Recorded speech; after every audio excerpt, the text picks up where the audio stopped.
Okay, so here's a follow-up to the 220 outlet install. I've got it all wired up to the box. As you can see, the green wire's going into the ground, and you can't really see it because this is in the way, but you know, white and black wire going into each side of the 220 outlet. This is kind of what I wanted you to see. See, now that this is clamps in there, it just pushes in and it latches. This is tight. I mean, this is tight. That's not going anywhere. Eventually, maybe down the road, I might get myself a bigger box, or at least find myself a cover for this. This is dangerous. You got this nasty mess up top. You know, this garage is in a little bit rough shape.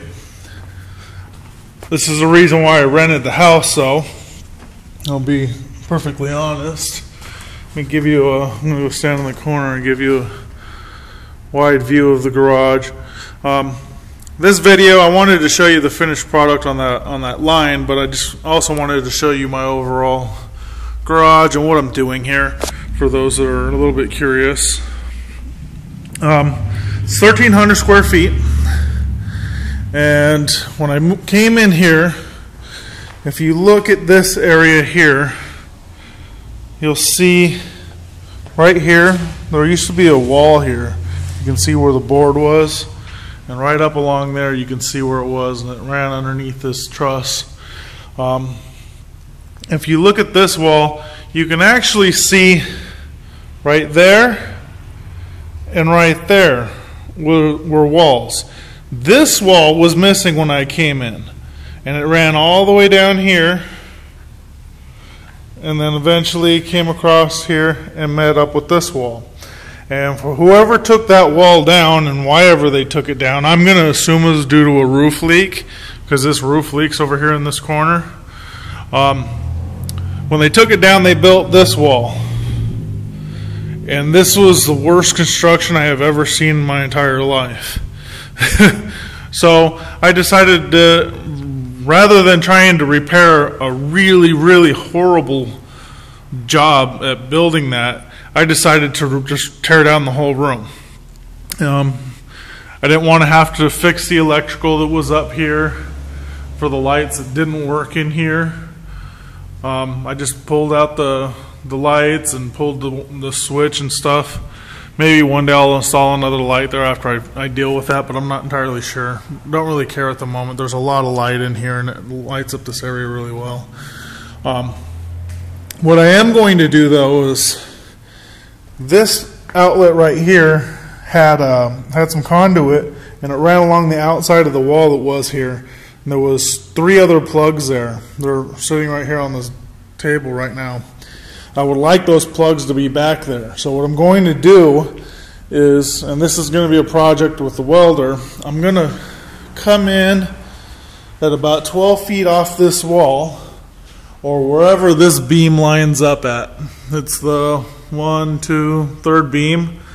Right here, I'm going to put in a pole, a pipe. I'm going to anchor it to the ground, bring it to the top, and either weld a plate to that pole clamps onto, or just weld the pole and the plate to that truss. I'm not entirely sure yet.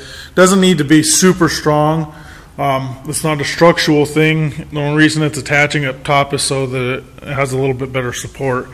Then I'm going to build me a 4-foot wall running across here, and I'm going to use probably some corrugated metal or something like that versus drywall or wood, you know, to try to make it look a little bit different, a little bit more industrial. And then I'm going to run those outlets back along across there. This table right here will do for the time being. It was here when I came in. It's really wobbly and really old and just kind of beat up, but I'm going to utilize it for the time being. But eventually probably build me a workbench along that corrugated metal. Here's something that I picked up for $175. It's a 12-inch bandsaw and and a lathe. I'm not sure what the factory measurements are for this lathe, but it'll do 36-inch, pieces of wood, no problem. They actually do a little bit bigger than that, but I think what they would consider this is a 36-inch lathe. These are old school. These are big time old school. Obviously, you can tell. They're a lot older than I thought they were initially, but they work. These are like World War II era. So the exact year, I'm not entirely sure. I know that I looked at that lathe online. It's a vintage tool website, and they said that the first year that it was made, I believe, was 1937. I don't believe that's from 37. I think this particular one is from a little bit later, late 40s, maybe early 50s of when the person bought it. I'm not entirely sure. They made these for a little while. They're both a Sears product, but they're made by another company, and I forget the name of it. And Sears branded them Dunlap. Both of them are Dunlap, but they are Sears model. If you look them up for vintage Sears bandsaws, on Google you'll find a couple pictures of some that look just exactly like this, but they have the Sears logo on them instead, or Craftsman logo. Motors aren't original, but they are very old. I believe one's quarter horsepower and one's a half horsepower, something like that. I'm not entirely sure, and I don't really feel like looking at it. But I picked those things up for, like I said, like $175, which I think is a screaming deal, because I'm a big fan of older shop tools, because they're built to last forever. And if these motors go out on this, it's as simple as me going and buying a new motor and attaching it to it. As long as the bearings are functional in these things, they're going to work. And anything that breaks on it, I can get something machined to replace it. Those tools will last my entire lifetime on top of whoever bought them. Because I live in Syracuse, New York, and this is actually my first year here. I'm from Arizona. I'm from Phoenix, Arizona. We just moved here in July. It gets cold as hell up here, obviously. Right now we're sitting at, my garage temperature is sitting at 60 degrees, roughly, about 58, somewhere around there. I'm not used to that type of temperature in October. I still think it's fairly comfortable. I kind of like this temperature. But in preparation for the winter time, this shop didn't have no heat in here. It's got this gas heater, but this thing is, I hope it works, but I don't think it does. I plugged it in, and look at this mess. So I don't want to leave anything plugged in there unattended because of that. And I pulled the fan to start it, and see how this just barely starts turning, but then it'll speed up. And it didn't initially work. I had to spray it with some PB Blaster to get it to start spinning, and it'll get fully up to speed. It's actually taking a little bit longer than normal, but if I sprayed it with PB Blaster, it'd take off and start blowing really, really well. It's actually starting to go now. But anyways, because of its condition and the fact that I told you that we've had some roof leak issues in this corner, and I'm trying to address them as I find them. One of them was right here at this pipe, and that was addressed. But I noticed that it was still leaking here in this table area.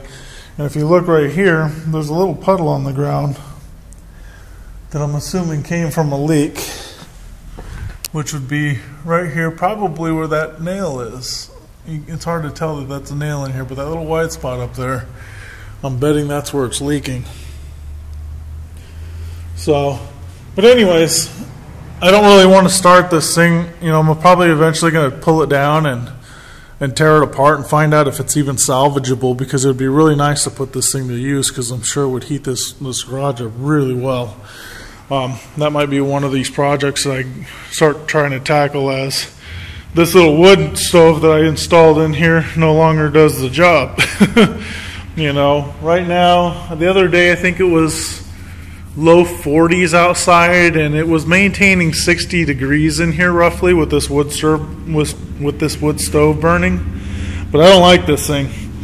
The guy that I bought the bandsaw and the lathe from had this in his garage, and I walked out the door with the bandsaw and the lathe and this stove with enough pipe to get me to right here with the dampener and everything for 150 or 250 bucks.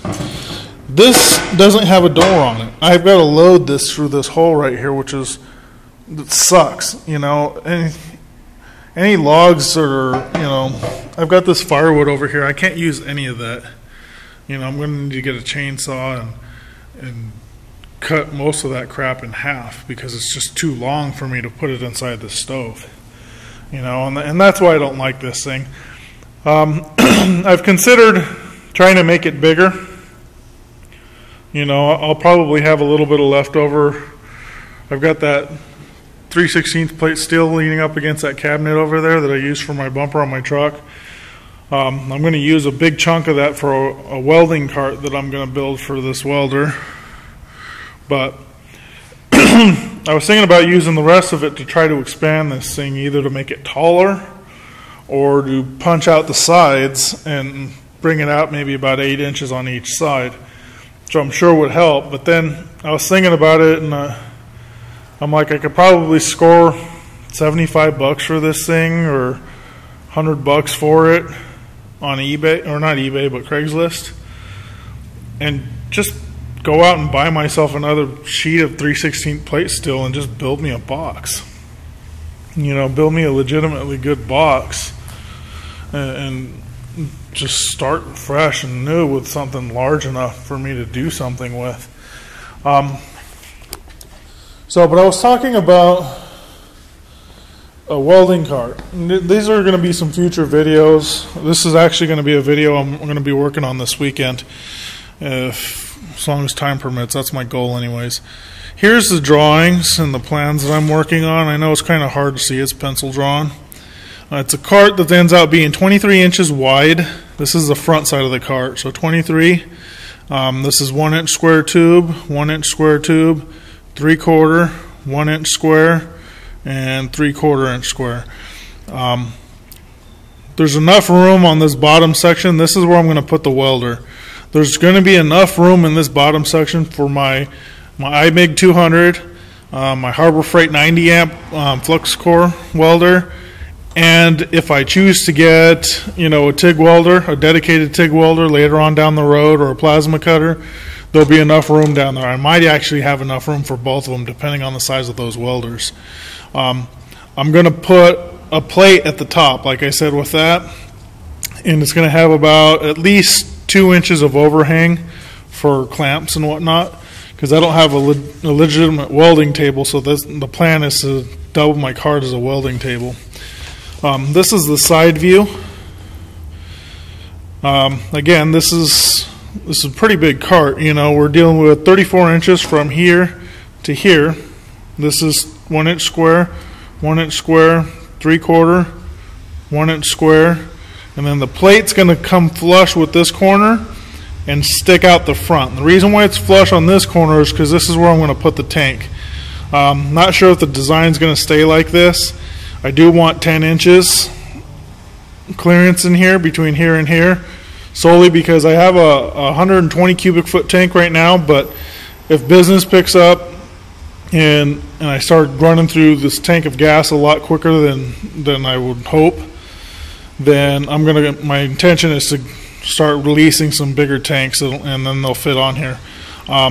This area is going to be designed to hold 2 tanks, one for argon for TIG and one for the 75-25 argon carbon dioxide mix for the MIG welder.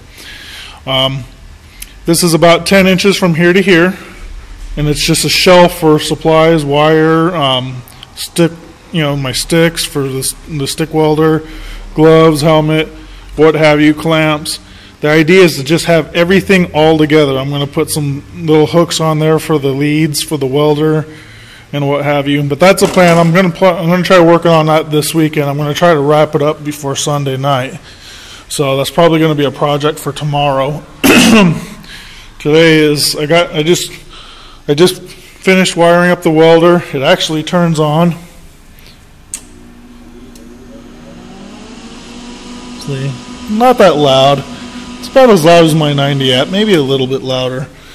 But I've got to hook up the air regulator. I'm going to follow that video up here shortly and run the air line, put the wire in the welder, and do some test welding on it and see how it turns out, both stick and MIG, and see what we're working with here, make sure this thing works. And as soon as that's a wrap, we're going to start working on the welding cart. Another project is going to be building stands for both of those, the lathe and the bandsaw. We're going to have a review of this Harbor Freight compact bender. I just got this. I haven't used it other than just a test bend, but I need to anchor it to the floor. So, and it's not, these bolts aren't even tightened up on here. I just kind of threw it together to make sure it was together, to know how to install it. I didn't want to tighten up anything because I'm going to tear it apart and show you guys how to put it together and how to use this thing properly. I've seen some videos of people online trying to show other people how to do 90-degree bends. They've accomplished it, but they didn't do it right. This is another review that I'm going to show you. This is a Woodward Fab. Sorry, I'm getting tongue-tied. Tubing bender, tube and pipe bender. Very cheap. It's $200. I got this one for a lot cheaper than that off of eBay. It was supposedly didn't have a case. Luckily, they sent me one though. It's right there on the ground, and it comes with all the dies. You know, this is a great thing for small projects, stands like I'm trying to make. You could probably even build some, like a little pedal cart or something like that.